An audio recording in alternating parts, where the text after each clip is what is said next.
វែចេញចាំងឡំប៉ាអេក្មេងតូចចុះមកគេដឹងរឿងអស់ហើយឈប់សម្ដែងទៅ baby យីពេកនឹងយំស្រែកនឹងថាគេបំពេញឲ្យរុះរើសាលាប៉ុន្តែគេឲ្យរើតែកន្លែងដែលគាត់សង់រោងបិទផ្លូវនៅលើផ្លូវតែប៉ុណ្ណោះសូមបងប្អូនជ្រាបជាព័ត៌មាននិយាយដល់រឿងដំបូងឆ្នាំ9ជាងការដំបូងជាផ្លូវដីហើយផ្លូវនេះមានប្លង់មេយូរមកហើយប៉ុន្តែដោយសារតែមិនទាន់អភិវឌ្ឍគាត់ក៏រំលោភយកដីផ្លូវដើម្បីសង់រោងដាក់ឲ្យគេផ្ញើកង់ផ្ញើម៉ូតូហើយកែងផ្លូវ149នឹងមានតែម្នាក់ដែលគាត់ប្រវល់ខ្លាឃ្លោកចាក់ស្ករក្រមឲ្យក្មេងៗហើយខ្ញុំក៏ជាក្មេងម្នាក់ដែលហ្វេនរបស់គាត់ដែរហ្នឹងហើយកាលនឹងខ្ញុំចូលរៀនហើយប៉ុន្តែជុកលៀងឯងហ្នឹងឲ្យតែឃើញគាត់គឺរត់ទៅហើយស្រាតនិចណោកប៉ុន្តែផ្លូវត្រូវបានអភិវឌ្ឍចាក់បេតុងពីសាលាបាក់ទូកមកម្ដុំនោះក៏ធ្វើជាផ្ទះល្វែងហើយពលរដ្ឋផ្សេងទៀតក៏ថយដើម្បីទុកចំណីផ្លូវដែរ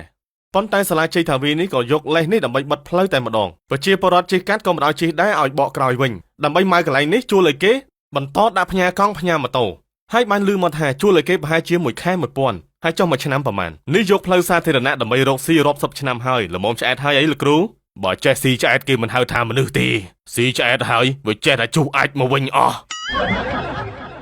នេះគឺយកផ្លូវសាធារណៈដើម្បីបម្រើផលប្រយោជន៍ខ្លួនឯងហើយជាពេលយំស្រែកលើដំបូលមិនមែនបងប្អូនសាលានោះទេគឺគេជួលឲ្យមកស្រែកតែប៉ុណ្ណោះអាងតែគេមិនមាត់ព្រោះគេគិតថាជាសាលាប៉ុន្តែគាត់វិញមិនគិតថាគាត់ជាគ្រូនោះទេគឺចង់រំលោភយកផ្លូវនេះធ្វើជាប្រយោជន៍ខ្លួនឯងតែម្ដងឬថាការពីមុនពលរដ្ឋនៅម្ដុំនោះក៏ប្តឹងគាត់ដែលគាត់បិទផ្លូវនឹងដែរប៉ុន្តែមិនឈ្នះគាត់ទេដល់ពេលឥឡូវនេះគេចាត់ការតាមផ្លូវច្បាប់ក៏ជួលមនុស្សឲ្យយំដាក់ Facebook គឺជាអំពើថោកទាបពេកហើយអ្នកភ្លេចឲ្យថាឥឡូវនេះប្រជាពលរដ្ឋមានចំណេះដឹងចេះបែងចែកព័ត៌មានពិតឬព័ត៌មានមិនពិត Don't drama to me baby